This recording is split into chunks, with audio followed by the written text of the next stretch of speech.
নমস্কার,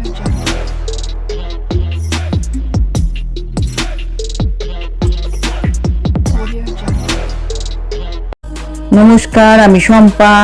আজও চলে এসেছি একটি ভূতের গল্প নিয়ে। গল্পটির নাম কৃপণ, শীর্ষেন্দু মুখোপাধ্যায়ের লেখা। কদম্ববাবু মানুষটা যত না গরিব, তার চেয়ে ঢের বেশি কৃপণ। তিনি চণ্ডীপাঠ করেন কিনা কে জানে, তবে জুতো সেলাই যে করেন সবাই জানে। করেন মুচির পয়সা বাঁচাতে। তবে আরো একটা কারণ আছে। একবার এক মুচি তার জুতো সেলাই করতে নারাজ হয়ে বলেছিল, বাস্তবিকই জুতো এত ছেঁড়া আর তাপ্তি মারার যে সেলাই করারও কোনো জায়গা ছিল না। কিন্তু কদম্ববাবু দমলেন না। একটা গুণ ছুঁয়ে আর খানিকটা সুতো জোগাড় করে নিজেই লেগে গেলেন সেলাই করতে। জুতো সেলাই থেকেই তার ঝোঁক গেল অন্যান্য দিকেও। জুতো যদি পারা যায় তাহলে ছাতাই বা পারা যাবে না কেন? সুতরাং ছেঁড়া ভাঙা ছাতাও নিজেই সারাতে বসে গেলেন। এরপর ইলেকট্রনিক মিস্ত্রির কাজ, ছুতোরের কাজ, ছুরি কাঁচি ধার দেওয়া, শিল কাটানো, ফুটো কলসি ঝাড়াই করা, ছোটখাটো দর্জির কাজ সবই নিজে করতে লাগলেন। এর ফলে যে উনি বাড়ির লোকের কাছে খুব বাহবা পান তা মোটেই নয়, বরং তার বউ আর ছেলেমেয়েরা তার এই কৃপণতার জন্য খুব লজ্জায় থাকে। বাইরের লোকের কাছে তাদের মুখ দেখানো ভার হয়। কিন্তু কদম্ববাবু নির্বিকার। পয়সা বাঁচানোর যত রকম পন্থা আছে সবই তার মাথায় খেলে যায়। তার বাড়িতে ঝি চাকর নেই, জমাদার আসে না, নর্দমা পরিষ্কার থেকে বাসন মাজা সবই কদম্ববাবু। তার বউ ছেলে মেয়েরাও করে নেয়। ছোট ছেলে বায়না ধরল ঘুড়ি লাটাই কিনে দিতে হবে। কদম্ববাবু একটুও না ঘাবড়ে বসে গেলেন ঘুড়ি বানাতে। পুরনো খবরের কাগজ দিয়ে ঘুড়ি আর ছোট ছেঁদা করে তার মধ্যে একটা ডান্ডা লাগিয়ে লাটাই হলো।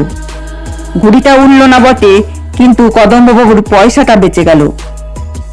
এই হলো কদম্ববাবু একদিন অফিস থেকে বাড়ি ফিরছিলেন। 4 মাইলের রাস্তা তিনি হেঁটেই যাতায়াত করেন। হাঁটতে হাঁটতে হঠাৎ মাঝ রাস্তায় ঝেঁপে বৃষ্টি এলো। সস্তা ফুটো ছাতায় জল আটকালো না। কদম্ববাবু ভিজে ভূত হয়ে যাচ্ছিলেন। তাড়াতাড়ি একটা পুরনো বাড়ির রকে উঠে ঝুল বারান্দার তলায় দাঁড়িয়ে বৃষ্টির ছাদ থেকে আত্মরক্ষা করার চেষ্টা করতে লাগলেন। হঠাৎ পেছনে প্রকাণ্ড দরজাটা খুলে গেল। একজন বুড়ো মতো লোক মুখ বাড়িয়ে একগাল হেসে বলল, এই যে শ্যামবাবু এসে গেছেন, তাহলে আসুন আসুন, ভিতরে আসুন।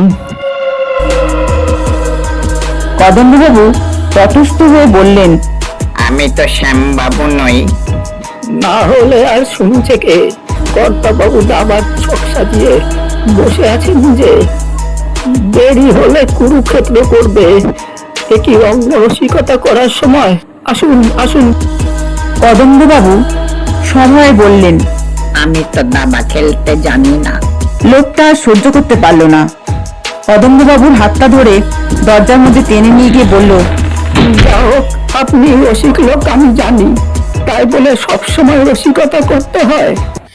ভেতরে ঢুকে কদম্ববাবুর চোখ ছানা বড়া হয়ে গিয়েছে। এই সব পুরনো বনেদি বাড়ি তিনি কখনো ঢুকেননি। যেদিকে তাকান চোখ যেন ঝলসে যায়। মার্বেল পাথরে বাঁধানো মেঝের থেকে শুরু করে ঝাড়বাতি অব্দি সবই টাকার গন্ধ ছড়াচ্ছে। তিনি যে শ্যামবাবু নন, তাকে যে ভুল লোক ভেবে এ বাড়িতে ঢোকানো হয়েছে, এই কথাটা ভালো করে জোর দিয়ে বলার মতন অবস্থা কদম্ববাবুর আর রইল না। তিনি চারিদিকে চেয়ে মনে মনে হিসাব করতে লাগলেন, এই মার্বেল পাথরের দাম কত? কত দাম ওই দেয়াল ঘড়িটার? ভেজা ছাতা থেকে জল ঝরে ঝরে মেঝে ভিজে যাচ্ছিল। লোকটা হাত বাড়িয়ে ছাতাটা হাত থেকে একরকম কেড়ে নিয়ে বলল, শ্যামবাবু, আপনি এই ছেঁড়া তাপ্তি দেওয়া ছাতাটা কোথায় পেলেন? আপনার সেই জাপানি ছাতাটা কি হলো? কদম্ববাবু শুধু হতভম্বের মতো বললেন, জাপানি ছাতা? লোকটা হঠাৎ তার পেটে একটা চিমটি কেটে বলল, আপনার মতো শৌখিন মানুষ কজন আছে বলুন? ছেঁড়া জুতো জল ঢুকে সপ সপ করছিল। কদম্ববাবু জুতো জোড়া সন্তর্পণে ছেড়ে রাখলেন এক ধারে। কিন্তু লোকটার চোখ এড়ানো গেল না। জুতো জোড়া দেখতে পেয়ে লোকটা আঁতকে উঠে বললেন, সেই সোনালি সুতোর কাজ করা নাগরা জুতোগুলো কোথায় গেল আপনার? তার বদলে একই জুতো এনেছেন আপনি। কদম্ববাবু কৃপণ বটে, কিন্তু তিনি নিজেও জানে না তিনি কৃপণ। সাধারণত কৃপণ লোকেরা টেরই পায় না তারা কৃপণ। তারা ভাবে যা তারা করছে সেটাই স্বাভাবিক। কিন্তু কদম্ববাবু তাদের মতো নন। তাই লোকটার কথায় ভারী লজ্জা পেলেন তিনি। এমনকি তিনি যে শ্যামবাবুও নন এই কথাটাও হঠাৎ ভুলে গিয়ে বলে ফেললেন, বর্ষাকাল বলে নাগরা জুতোগুলো পরিনি। লোকটা একটু তাচ্ছিল্যের ভাব দেখিয়ে বলল, যার 150 জোড়া জুতো সে আবার নাগরা জুতোর মায়া করবে? এটা কি ভাবা যায়? শ্যামবাবু ছেঁড়া জুতো পরে বাবুর বাড়িতে আসছেন, এ তো কলির শেষ হয়ে গেল মনে হচ্ছে আমার। কদম্ববাবু এ কথা শুনে সভয়ে আর চোখে নিজের পোশাকটাও দেখে নিলেন। পরনে মিলের মোটা ধুতি, গায়ে একটা সস্তা ছিটের শার্ট। শ্যামবাবু নিশ্চয়ই এই পোশাক পরেন না। যে তার মনের কথাটা টের পেয়ে লোকটা হঠাৎ বলে উঠল, না, আজ বোধহয় আপনি ছদ্মবেশ ধারণ করে এসেছেন শ্যামবাবু, ঠিক বলছি না? তা ভালো, বড় লোকদেরও কি মাঝে মাঝে গরিব সাজতে ইচ্ছা হয় না? নইলে শ্যামবাবুর গায়ে তালি মারা জামা আর পরনে একটা ধুতি। কদম্ববাবু বিগলিত হয়ে হাসলেন, বললেন, ঠিকই ধরেছেন বটে। হলঘরের পর দালান, আহা দালানেরও কি শ্রী! দুধারে পাথরের সব মূর্তি, বিশাল বিশাল অয়েল পেন্টিং, পায়ের নিচে নরম কার্পেট। এইসব জিনিসে চর্মচক্ষে বড় একটা দেখেননি কদম্ববাবু, তা শুনেছেন। টাকার কতখানি অপচয় যে এতে হয়েছে তা ভেবে তার মাথা ঘুরতে লাগলো। না, কদম্ববাবু আর ভাবতে পারলেন না। লোকটা দালানের শেষে একটা চওড়া সিঁড়ি বেয়ে উঠতে উঠতে বললেন, বাবু, আপনাকে দেখে আজ ভারী মজা পাবেন। যা ছদ্মবেশ লাগিয়েছেন না আপনি আজকে। কদম্ববাবু হে হে করে অপ্রতিভ হাসি হাসলেন। সিঁড়ি যে এরকম বাহারি হয় তা কদম্ববাবুর কল্পনাতেও ছিল না। আগাগোড়া পাথরে বাঁধানো কার্পেটে মোড়া এই সিঁড়িতে পা রাখতে তার লজ্জা করছিল। দোতলায় উঠে কদম্ববাবু একেবারে বিমূঢ় হয়ে গেলেন। রাজদরবারের মতো বিশাল ঘর, রূপই একধারে রূপের হাট খুলে বসে আছে। যেদিকে তাকান সেদিকেই রূপো, রূপোর ফুলদানি, রূপোর ফুলের টব, রূপোর টেবিল, রূপোর চেয়ার, দেয়ালের উপর বাঁধানো বড় বড় ফটো। কদম্ববাবু চোখ পিট করতে লাগলেন। লোকটা একটু ফিসকে এসে বলল, কি ব্যাপার শ্যামবাবু, এবারে কি আপনার অচেনা? এই রূপমহলে বসে থাকলে হবে? কর্তাবাবু যে বসে আছেন সোনার মহলে, ওদিকে একটু চলুন তাহলে।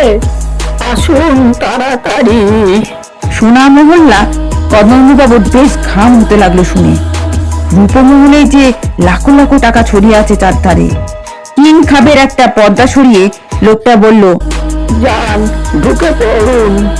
কদম্ববাবু কাঁপতে কাঁপতে সোনা মহল্লায় ঢুকলেন। কিন্তু ঢুকেই যে কেন মূর্ছা গেলেন না সেটাই অবাক হয়ে ভাবতে লাগলেন তিনি। সোনা মহল্লায় সব কিছু সোনার, এমনকি পায়ের তলার কার্পেটটা অবধি সোনার সুতোর কাজ। সোনার পাওয়ারওয়ালা টেবিল, সোনার পাতে মোড়া চেয়ার, সোনার ফুলদানি, সোনার ঝাল লণ্ঠন। এত সোনা যে পৃথিবীতে আছে তাই জানা ছিল না কদম্ববাবুর। তিনি এমনই হাঁ হয়ে গেলেন যে ঘরের মেঝে একটা বিরাট সোনার টেবিলের ওপাশে যে গৌরবর্ণ পুরুষটা একটা সোনার বাঁধানো আরাম কেদারের সঙ্গে বসেছিলেন তাকে নজরেই পড়েনি তার। হঠাৎ একটা গমগমে গলা কানে এলো, এই যে শ্যামকান্ত বাবু, এদিকে এসো। কদম্ববাবু ভীষণ চমকে উঠলেন। চমকানোর আরো ছিল, কর্তাবাবুর সামনে যে দাবার চকটি পাতা রয়েছে সেটা যে শুধু সোনা দিয়ে তৈরি তা নয়, প্রত্যেকটি খোপে আবার হিরে, মুক্ত, চুন্নি আর পান্না বসানো। একধারে সোনার ঘুঁটি, অন্যধারে রূপো। প্রত্যেকটি ঘুঁটির মাথায় আবার এক কুচি করে হিরে বসানো। বসো বসো শ্যামকান্ত, আর সময় নষ্ট করা ঠিক হবে না। মনে আছে তো আজকে আমাদের বাজি রেখে খেলা? এই হলো আমার বাজি। এই বলে কর্তাবাবু একটা নীল ভেলভেটের মোড়া বাক্স ঢাকনা খুলে টেবিলের এক পাশে রাখলেন। কদম্ববাবু দেখলেন বাক্সের মধ্যে মস্ত একটা মুক্ত। মুক্ত যে এত বড় হয় তা জানা ছিল না তার। তুমি কি বাজি রাখবে শ্যামবাবু? কদম্ববাবু আমতা আমতা করে বললেন,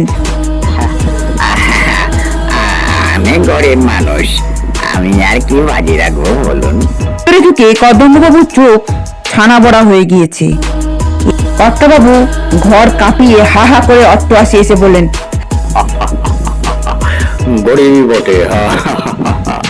4 বছরে 20 লাখ টাকা হয়, সে গরিব কেমন করে?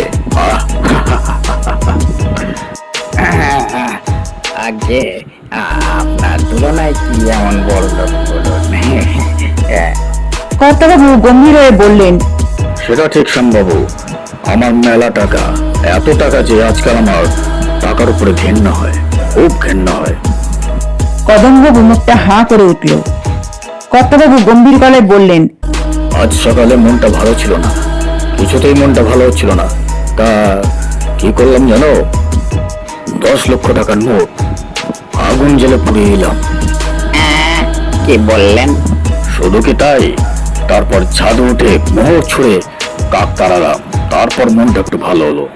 তারপর জুড়ি গাড়িতে করে বেড়াতে গিয়ে 1000 হিরে মোহর সব ছড়িয়ে এলাম রাস্তায়। কদম্ববাবু দাঁতে দাঁত চেপে কোনো রকমে নিজেকে সামলে নিলেন। লোকটা বলে কি? কর্তাবাবু বললেন, এসো জল দাও। আর তুমি কি বাজি রাখবে তা বললে না? কদম্ববাবু মুখটা কাচুমাচু করে ভাবতে লাগলেন।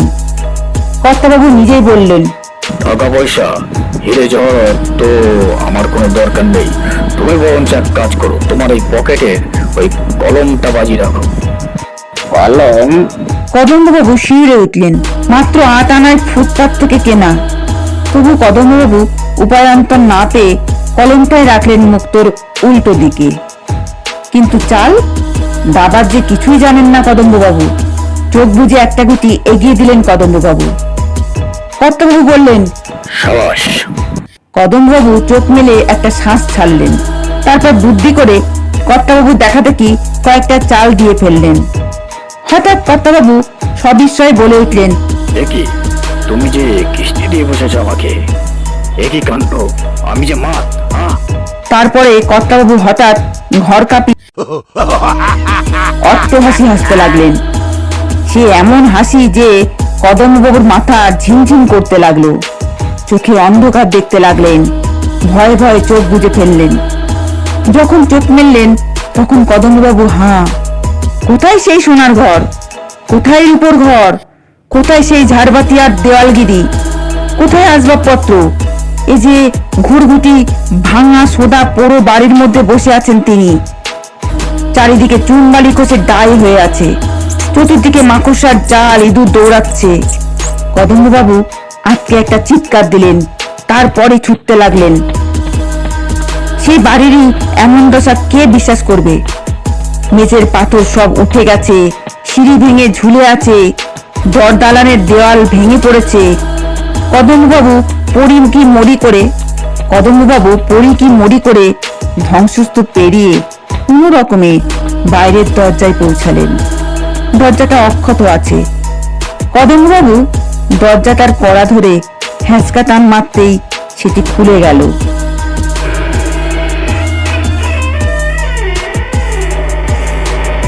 কদম্ববাবু রাস্তায় নেমে ছুটতে লাগলেন। বৃষ্টি পড়ছে আর ছাতাও নেই, পায়ে জুতোও নেই। ভাঙা পোড়ো বাড়ির মধ্যে কোথায় পড়ে আছে? কদম্ববাবু হঠাৎ দাঁড়িয়ে পড়লেন। তারপর ভাবতে লাগলেন, সত্যি তো, টাকা বাঁচিয়ে হবেটা কি? শেষে তো ওই ভূতের বাড়ি। বুক ফুলিয়ে কদম্ববাবু একটা দোকানে ঢুকে একটা বাহারি ছাতা কিনে ফেললেন। জুতোর দোকানে ঢুকে কিনলেন নতুন এক জোড়া জুতো।